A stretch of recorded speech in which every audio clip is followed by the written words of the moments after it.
এই মুহূর্তে বাংলাদেশের নির্বাচন কেন্দ্র করে তিনটা দেশের সর্বোচ্চ তৎপরতা আমরা লক্ষ্য করতেছি। প্রথমত ইন্ডিয়া, দ্বিতীয়ত পাকিস্তান এবং তৃতীয়ত চায়না।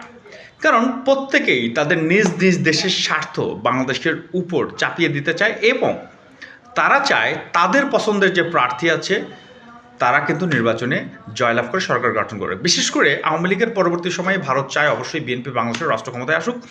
এইদিকে পাকিস্তান এবং চায়না সম্মিলিতভাবে, যেহেতু পাকিস্তানের এই অঞ্চলের সবচেয়ে বড় মিত্র হচ্ছে চায়না, সেক্ষেত্রে চায়না এবং পাকিস্তান সম্মিলিতভাবে চায় বাংলাদেশ জামায়াত ইসলামী ক্ষমতায় আসুক।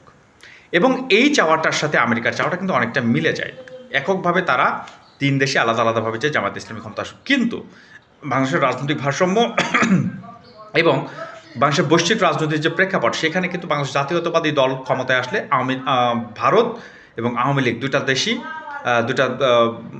বিষয়ে কিন্তু সবচেয়ে বেশি লাভবান তারা হবে।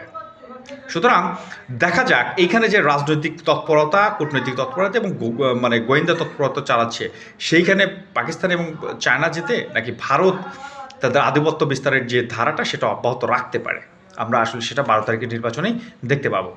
সেই পর্যন্ত ভালো থাকবেন, ভালো লাগলে অবশ্যই সাবস্ক্রাইব করবেন। ধন্যবাদ, আসসালামু আলাইকুম।